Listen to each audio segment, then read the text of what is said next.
When people think about the Roman Empire, huge armies usually come to mind, and in the hands of those soldiers was one of history's most famous weapons, the Gladius. It was not long, it was not flashy, but it was one of the deadliest swords ever carried into battle. Most Gladius swords measured only about 2 feet long. That might sound short compared to many other swords, but that was exactly the point. Roman soldiers fought shoulder to shoulder in tight formations. Each man stood behind a large shield called a scutum. There was very little room to swing a long blade. The Gladius solved that problem perfectly. Instead of wide slashes, Roman soldiers stepped forward, pushed with their shield, and delivered quick thrusts into the enemy. A stab to the chest or stomach usually ended the fight much faster than a wild swing. That simple fighting style helped Rome win battle after battle for hundreds of years. The sword itself was incredibly reliable. Its double-edged blade could cut when needed, but it was mainly designed for powerful thrusts. Roman soldiers trained over and over until every movement became automatic. Discipline made the gladius even more dangerous than the blade itself. Still, no weapon stays perfect forever. As the Roman Empire faced new enemies, battles started changing. Soldiers sometimes needed more reach, especially when fighting cavalry or opponents using longer weapons. That slowly made the short gladius less practical. Eventually, Rome replaced it with a longer sword called the spada. Even so, few weapons shaped history like the gladius. Without it, the Roman Empire might never have become one of the greatest civilizations the world has ever seen. But the next sword was built for speed instead of discipline, and in the hands of a skilled fighter, it became almost impossible to predict. Scimitar curved, fast, and instantly recognizable.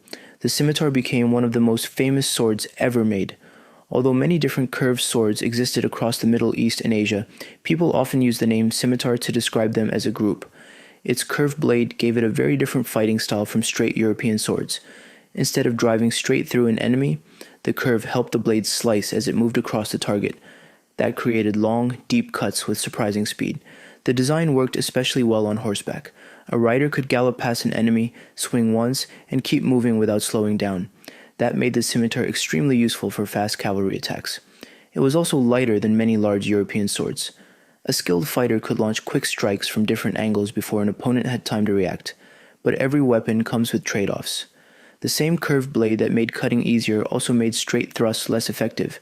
Against heavy plate armor, deep slashes often failed to stop an opponent quickly. As armor became stronger in Europe, many armies preferred weapons built for powerful thrusting attacks. Still, where speed mattered most, the scimitar remained one of the best swords ever carried into battle.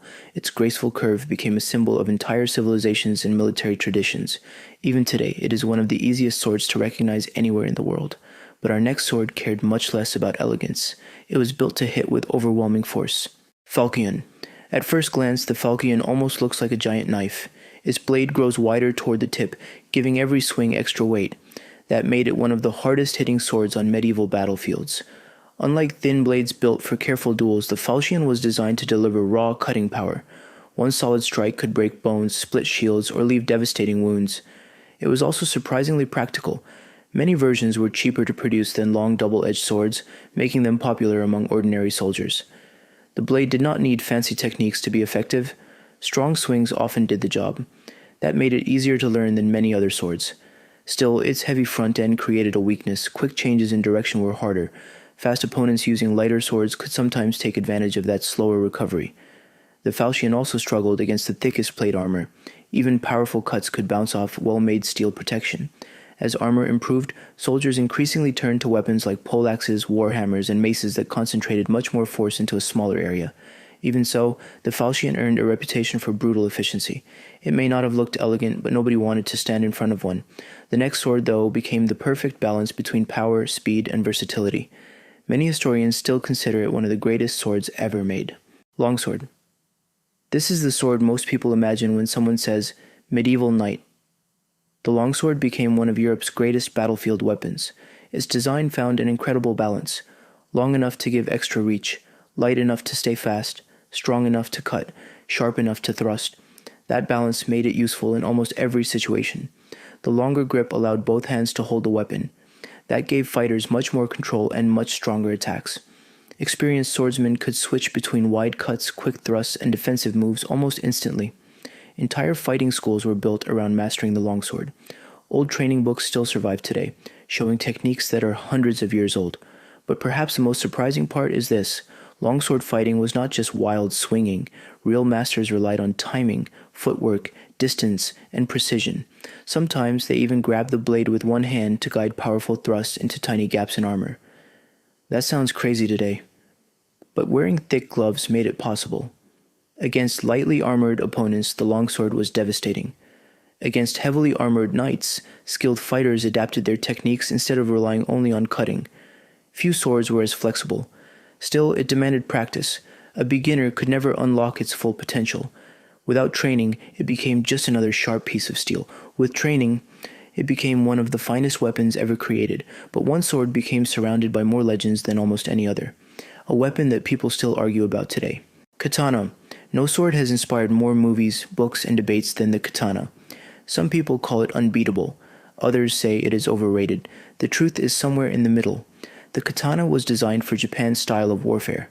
Its curved blade delivered incredibly clean cuts. The steel was carefully forged using traditional methods that produced an extremely sharp edge. A skilled samurai could deliver amazingly fast attacks with deadly precision. Drawing and striking in one smooth motion became an art of its own.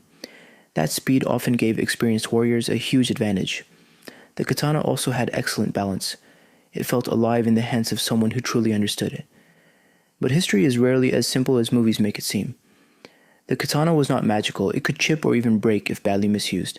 It also struggled against heavy European plate armor, because that was never the kind of enemy it was designed to fight. Its greatest strength came from matching Japan's battlefield conditions. Within that role, it performed brilliantly.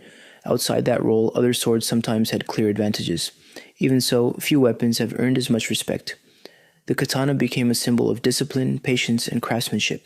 Its reputation has survived for centuries, and that says a lot. But our next sword ignored speed completely. It focused on overwhelming power. People who carried it looked almost unbelievable. Zweihander. Imagine walking onto a battlefield carrying a sword almost as tall as you are. That was the Zweihander. Its name literally means two-hander. And there was a very good reason for that. This weapon was enormous. Some versions stretched over 6 feet long. You could never use it with one hand. Despite its size, trained soldiers handled it with surprising control. These elite fighters often stood near the front of the formation. Their job was incredibly dangerous. They used the huge blade to knock aside long pikes, create openings, and protect nearby soldiers. The extra reach gave them a major advantage against tightly packed enemy formations. One powerful swing could force several opponents backward. It was intimidating, it was impressive, and it demanded incredible strength and skill. Not everyone could carry one. Only experienced fighters earned that responsibility. Still, the size created obvious problems. The sword was heavy. It needed room to move. In crowded spaces or fast one-on-one fights, smaller weapons often reacted much faster. As firearms spread across Europe, massive swords slowly disappeared from military use. But the Zweihander never lost its legendary status. Even today, seeing one in person is enough to make people stop and stare. Yet one sword still stands above everything else. Not because it was the biggest, not because it was the most beautiful, but because it changed sword making forever. Ulfbert's sword more than 1,000 years ago. European blacksmiths were making good swords. Then something appeared that seemed almost impossible. The Ulfberht. These blades were far ahead of their time. The steel was cleaner, stronger, and contained far fewer impurities than most other European swords from the same period.